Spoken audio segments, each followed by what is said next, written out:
Dua perjalanan kita sebelumnya telah membawa kita pada pelepasan yang dalam. Melepas ego, berdamai dengan kematian fisik. Kini kita sampai pada puncak penemuan. Sebuah pertanyaan terakhir. Apa yang tersisa ketika semua yang bisa mati telah dilepaskan?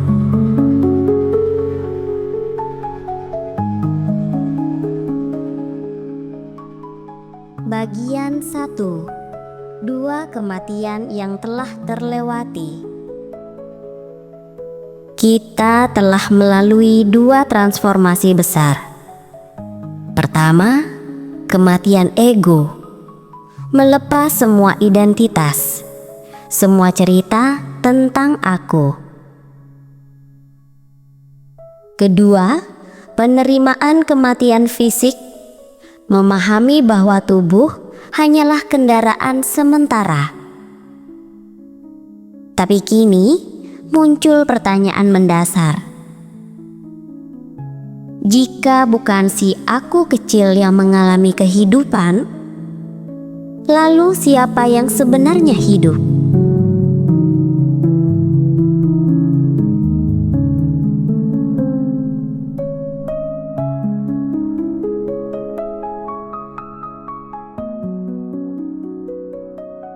Bagian 2. Penemuan yang mengubah segalanya. Inilah penyingkapan yang mengubah segalanya.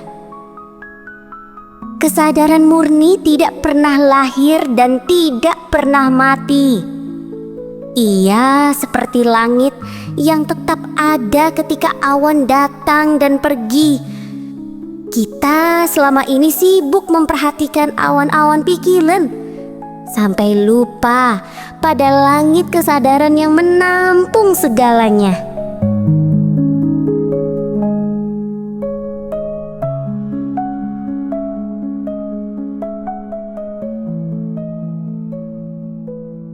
Bagian 3. Ciri-ciri kesadaran murni.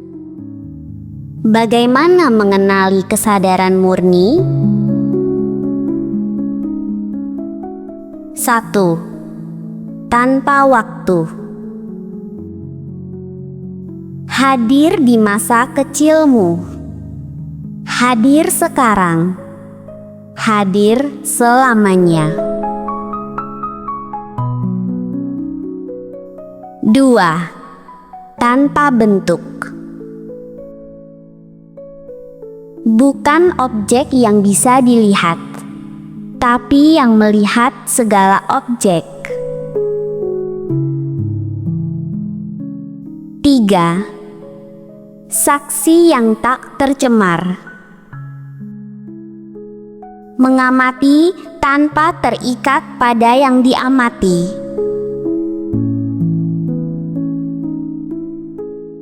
4. Kedamaian abadi. Bukan kebahagiaan sementara, tapi damai yang menjadi dasar segalanya.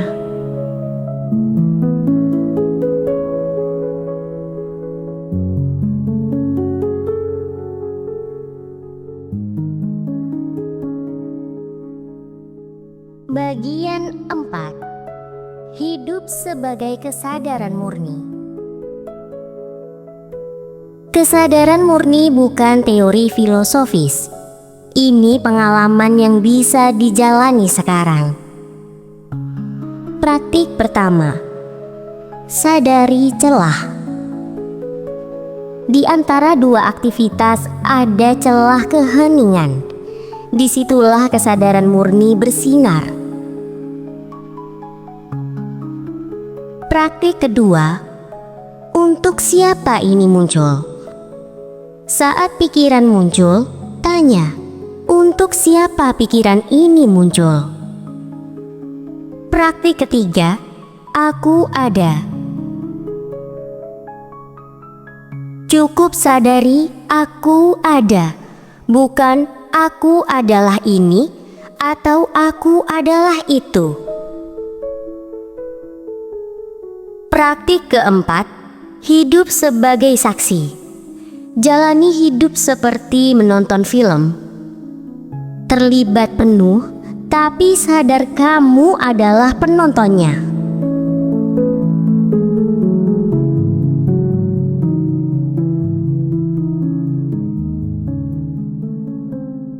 Bagian 5. Tanda-tanda kesadaran murni mulai bersinar.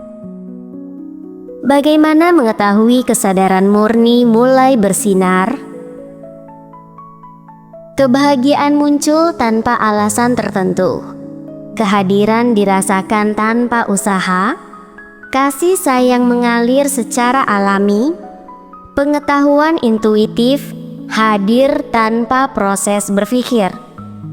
Ini bukan pencapaian baru, tapi pengenalan akan apa yang sudah selalu ada. Pelatihan di sini bukan untuk mengubah apapun, tapi menempatkan perhatian kepada kesadaran sebenarnya apa yang kita cari.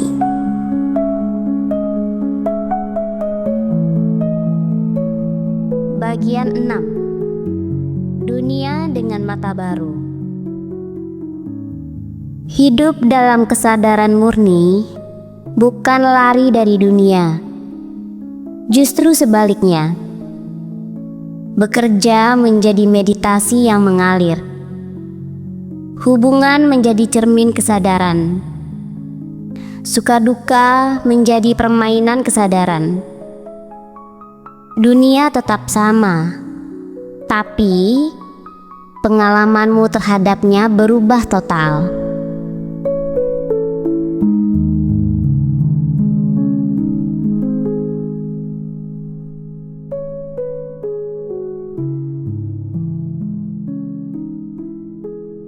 Bagian 7. Kunci terakhir.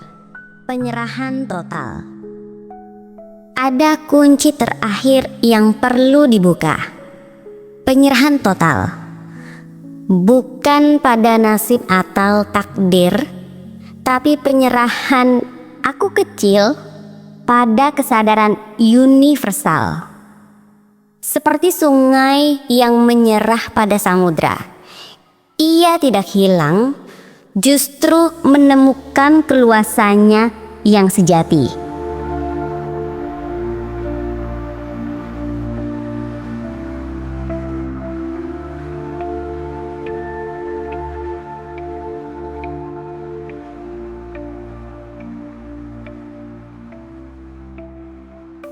Penutup, kelahiran yang tak pernah berakhir. Tradisi kuno menyebut ini kelahiran kedua, bukan dari rahim ibu, tapi dari pencerahan hati. Kamu tidak perlu menunggu kematian fisik untuk mengalami keabadian. Keabadian sudah ada di sini, sekarang, dalam kesadaran yang tak pernah lahir dan tak pernah mati. Inilah akhir trilogi kita, tapi awal dari perjalanan sejati. Perjalanan tanpa jarak, tanpa waktu. Karena tujuannya sudah ada di sini, sekarang. Terima kasih telah berjalan bersama. Perjalanan kita sesungguhnya baru saja mulai. Disclaimer. Konten ini dibuat untuk pencerahan spiritual. Setiap perjalanan adalah unik dan personal. Ingatlah, hasil dan pengalaman dapat berbeda untuk setiap orang. Jika memiliki kondisi kesehatan mental, konsultasikan dengan profesional. Praktik spiritual bukan untuk menghindari tanggung jawab. Selalu ikuti saran tenaga kesehatan untuk masalah medis. Konten ini adalah pandangan spiritual, bukan pengganti nasihat profesional. Semoga perjalanan ini membawa pencerahan. Terima kasih telah berbagi waktu dan kesadaran.